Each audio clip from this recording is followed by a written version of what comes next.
Patayin niyo ako, ma! Patayin niyo ako!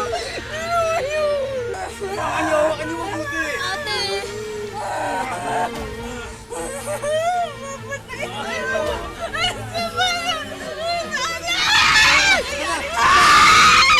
Ano ba nangyayari dito? Anak ko! Ano ba nangyayari? Tiyanak! Isang tiyanak ang sumasapi sa anak nyo. Napakalakas niya! Diyos ko na! Ano? Manong, may pag-asa pa bang gumaling ang anak namin? Diyos ko, tulungan niyo po kami na maiwaksi ang masasamang espiritong ito. Hawakan niyo! Ate!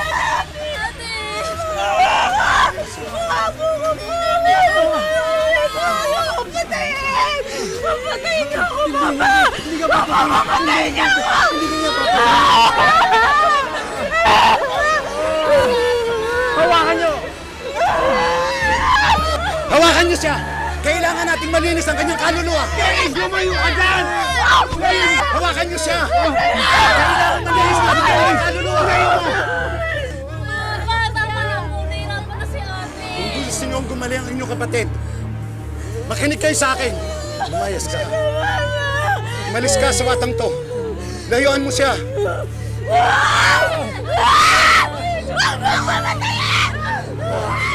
Umalis ka! Sa ngalan ng Ama, ng Anak, ng Espiritu Santo, layuan mo siya!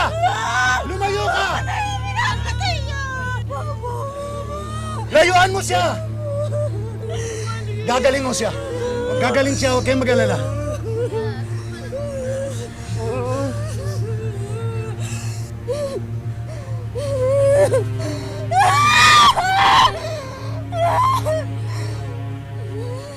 Franklin, ilan lahat ang anak ninyo ng misis mo? 10. 10. Ilan ang pinaampun nyo dyan sa 10 yan? 5. 5.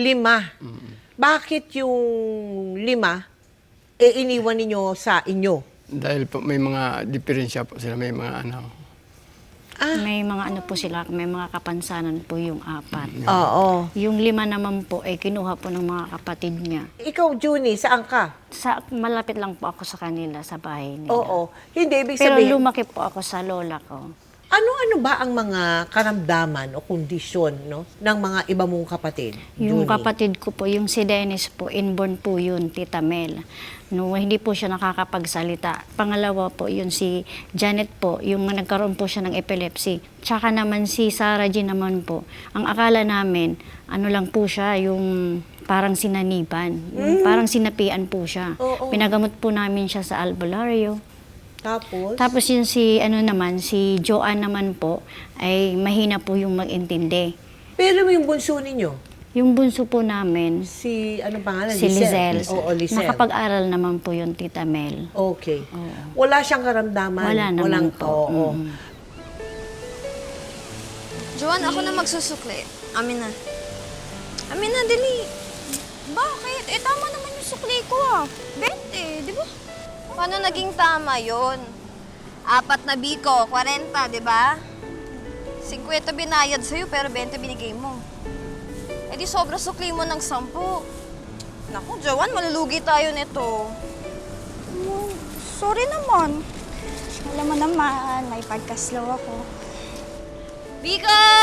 Biko kayo dyan! Pabili nga, magkano yan? 10 po. Ilan po? Salang na. Sige po. Naku, huwag mong kainin yan. Baka naman ikaw ay sugo sa albularyo. Ha, bakit? Ano meron dito? Ang sarap nga ng biko. Naku, hindi mo ba alam? Nang kapatid ng dalawang yan, sinaniban ng demonyo. Baka naman ikaw ay mahawa. Hoy, ikaw anong problema mo? Bakit sinisiraan mo yung kapatid ko? Hindi ko naman sinisiraan ang kapatid mo. Totoo naman, di ba, na sinaniban ng demonyo yung kapatid ninyo. Eh baka naman habang nagluluto kayo ng biko, matalsikan ng laway niya. Eh di hawa-hawa tayo dito. Ang tama mo pala eh! Anong akala mo sa amin? Dugyot? Dugyot magluto kagaya ng pagmumukha mo, ha? Aba, walang Ano ba? Tama na! Rizal! Dapat Tama na! Tama na dyan! Silin!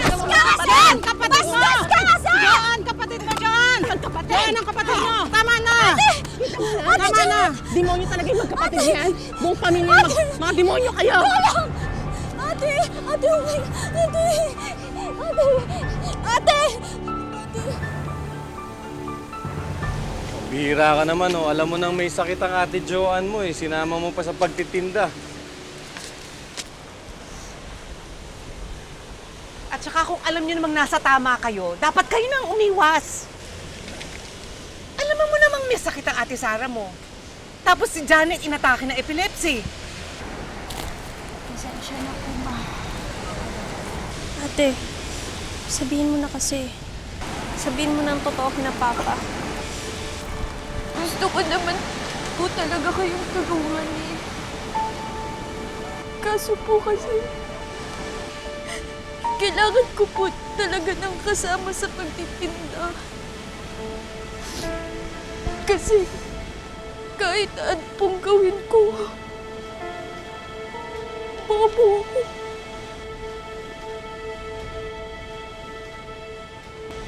Bobo ako. Hindi po ako makaintindi. Hindi ako makasukli ng tama. Kaya nga po, tama lang po na pinahinto niyo po ako sa pag-aaral eh. Kasi bobo ako.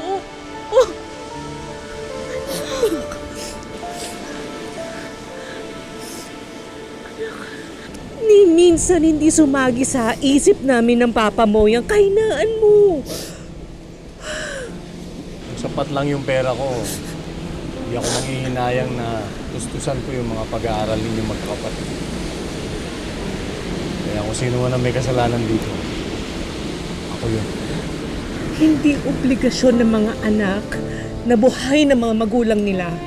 Pero kami mga magulang ninyo, obligasyon namin alagaan kayo at palakihin ng tama na hindi maghihintay ng kapalit. Hindi kayo kakulangan. Walang kulang sa inyo. Sapat kayo sa amin ng papa niyo. Mahal na mahal namin kayo.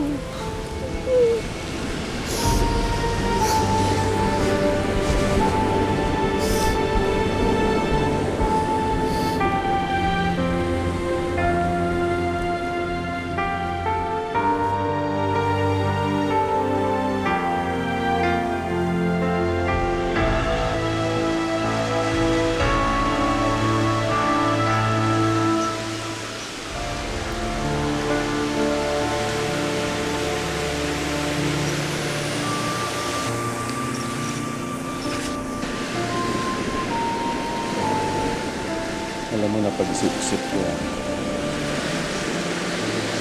Kasalanan ko lahat to. Kung bakit tumama yung mga anak natin. Dapat kasi nag-control ako.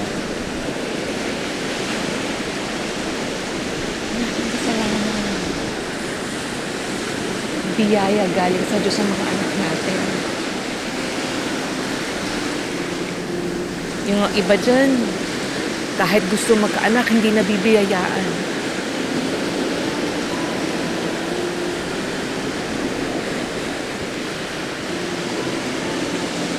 Ang kaso, ito naman kayang panindigan.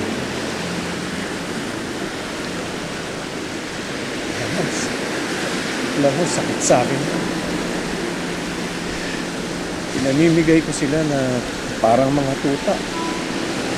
Buo nga tayo, pero mamatay naman tayong dilat dahil sa gutom.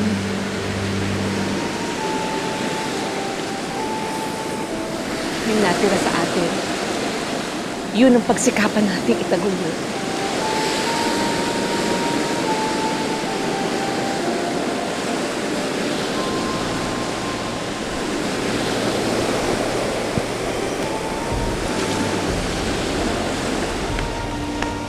Ma! Gising na po si Ate Janet. Ay, Diyos ko, salamat. Babalikan kita, ha? Puntahan ko lang sandali.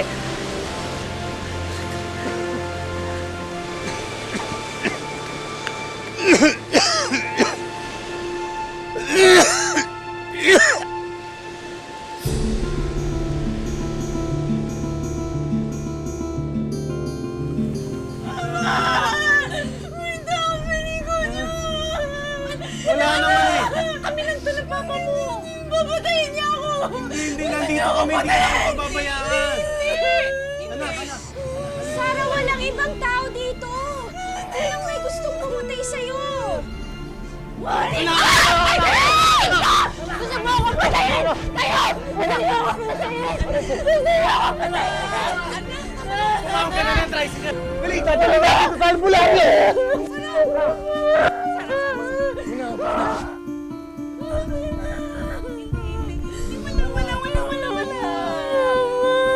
Wala naman eh. Wala nga. Ano ka ba? Muling ipinagamot ni na Franklin si Sarah sa albularyo. Pero pagkalipas ng 6 na buwan, ay lalo lamang lumala ang kalagayan nito.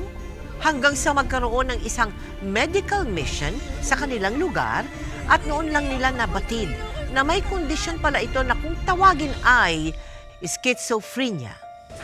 Hindi totoong sinasaniban ng masamang espiritu si Sarah. Siya ay may schizophrenia.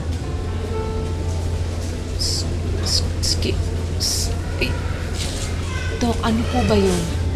Ang schizophrenia ay isang seryosong mental illness. Ang mga taong schizophrenic ay iba ang pag-unawa sa realidad. Hindi nila maunawaan kung totoo ba ang nakikita nila. Kung guni-guni ba ito o imahinasyon lamang. Maaari rin nilang saktan ang kanilang sarili o ang ibang tao. Dok, pwede pa ba maging normal si Sarah? Maaari pa ho siyang mamuhay ng normal, pero habang buhay na ho ang kanyang gamutan. Meron mo kami mga libreng gamot para sa kanya. Maraming salamat po. Malaking tulong ho sa amin yan. Pamilya. Amen. Sir, nakapagpatingin na ho ba kayo sa isa naming doktor? Kasi meron ho kaming libreng x-ray para sa aming medical mission. Hindi pa. Naramdaman mo.